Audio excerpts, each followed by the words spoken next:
হচ্ছে যে তারা সালাত কায়েম করবে, 5 ওয়াক্ত সালাত তারা প্রতিষ্ঠা করবে।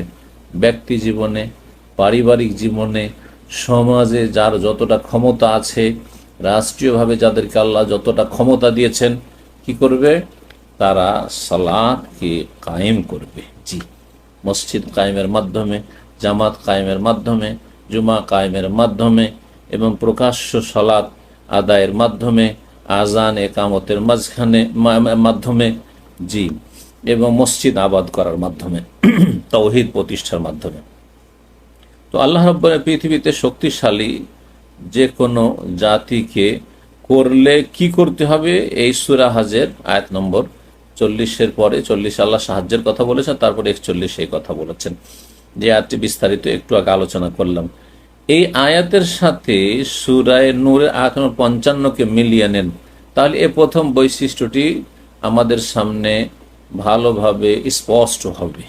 তা হচ্ছে আল্লাহ রাব্বুল ইরশাদ করেছেন, ওয়াদাল্লাহুল্লাযিনা আমানু মিনকুম, আল্লাহ রাব্বুল আলামিন তোমাদের মধ্যেকার যারা ঈমানদার তাদের সাথে ওয়াদা করেছেন, এবং যারা সৎকর্মশীল, ঈমানদার হওয়ার সাথে সাথে ওয়া আমিলুস সলিহাত, যারা সৎকর্মশীল। তাহলে ঈমানও থাকতে হবে ঠিক, যেই ঈমান শিরক মুক্ত, কুফরি মুক্ত, মুনাফিকি মুক্ত, এবং সত্যিকার যেটাকে ঈমান বলা হয়, আর যে ঈমান ভেজাল নেই, আর তার সাথে ঈমান যে আছে অন্তরে, এর বাস্তব প্রমাণ ভালো কাজগুলি করা। ও আমিল সলিহাত, সলিহাত বহুবচন সলেহ, নেক আমলগুলি সম্পাদন করা। যারা ঈমানের সাথে সৎকর্মশীল হয় তাদের সাথে আল্লাহ ওয়াদা করেছেন কি?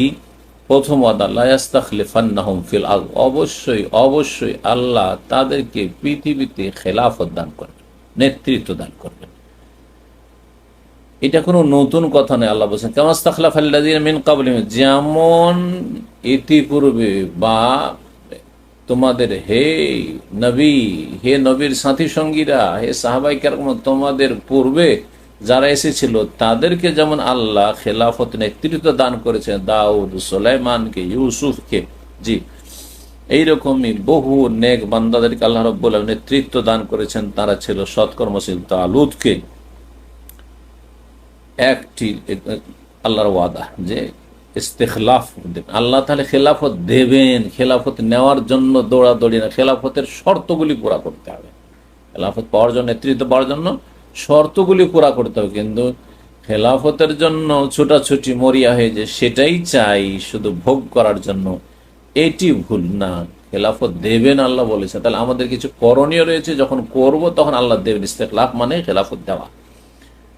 2 নম্বরে আল্লাহর ওয়াদা, ওয়ালা ইউমাক্কিনান্না লাহুম দীনাহুমুল্লাযী ইরতাদা লাহুম, আর অবশ্যই অবশ্যই তাদের সেই দিনকে শক্তিশালী করবেন, সুপ্রতিষ্ঠিত করবেন, যেই দিন আল্লাহ তাদের জন্য মনোনীত করেছেন, পছন্দ করেছেন। তৃতীয় ওয়াদা, ওয়ালা ইউবাদদিলান্নাহুম মিন বাদি খাউফিহিম আমনা, তাদের ভয় ভীতির পরে আল্লাহ নিরাপত্তা নিয়ে আসবেন, তাদের ভয় ভীতিকে নিরাপত্তায় রূপান্তরিত করে দেবেন, ভয় ভীতি দূরীভূত করবেন, নিরাপত্তা কায়েম করবেন, তাই নিরাপদ রাখবেন। জান, মাল, দিন, পরিবার, পরিজন সবকিছুই নিরাপদ থাকবে। আল্লাহ রাব্বুল আলামিন এই ওয়াদা করেছেন। ইয়াবুদুনানি, এগুলি তো আল্লাহর ওয়াদা, কিন্তু ওয়াদা পুরা হবে কখন? কিছু শর্ত রয়েছে। আল্লাহ এখানে একটি গুরুত্বপূর্ণ শর্ত, যেটি হচ্ছে প্রথম শর্ত, যেটি হচ্ছে প্রথম বৈশিষ্ট্য বিজয় লাভের জন্য, সেটা হচ্ছে ইয়াবুদুনানি, যেন আমারই ইবাদত করে, লা ইউশরিকুনা বি শাইআ, আমার সাথে কোনো কিছুকে শরীক না করে। লা ইউশরিকুনা বি শাইআ, আমার সাথে কোনো কিছুকে শরীক না করে। না দরগা, না দুর্গা, হ্যাঁ, না দাঁড় করে, না শুইয়ে দিয়ে, না কবর মাজার আকারে, না প্রতিমা পুতুলের আকারে, না জীবিতের না মৃতের, কাউকে যেন আল্লাহ শরীক না করে। জি, না কোনো মানুষকে, না জিনকে।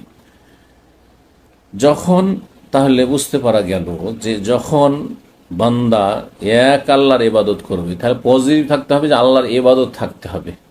হ্যাঁ, 5 ওয়াক্ত সালাত নেই, ইবাদত নেই, সিয়াম নেই, রমজান মাস চলে যাচ্ছে, ফরজ ওয়াজিব নেই, জাকাত নেই, আর বলছে আমি মাজার টাজার ধার ধারি না, আল্লাহ সাহায্য নেমে আসবেন। এইরকম তৌহিদবাদী একদিক আছে আরেক দিন নেই। হ্যাঁ, নেগেটিভ আছে, পজিটিভ নেই। আল্লাহ চান না, পজিটিভ লাগবে, নেগেটিভ। ইতিবাচক হচ্ছে আল্লাহর ইবাদত করবে, আর নেতিবাচক নেগেটিভ হচ্ছে যে আল্লাহর সাথে কোনো কিছুকে শরিক করবে না। তাহলে বান্দা তার কথায়, তার কাজে, তার মনের সংকল্পে, সব কিছুতেই একমাত্র আল্লাহর জন্য মুখলিস হয়ে যাবে, নিষ্ঠাবান হয়ে যাবে। একমাত্র আল্লাহর সন্তুষ্টি অর্জন উদ্দেশ্য, পরকালের সুখ শান্তি উদ্দেশ্য, পরকালে সফলতা হচ্ছে উদ্দেশ্য। দুনিয়ার মান সম্মান তার লক্ষ্য উদ্দেশ্য নয়, দুনিয়ার নেতৃত্ব তার উদ্দেশ্য নয়, দুনিয়ার প্রশংসা খ্যাতি তার উদ্দেশ্য নয়, ধন সম্পদ উদ্দেশ্য নয়, ধর্ম ব্যবসা তার উদ্দেশ্য নয়।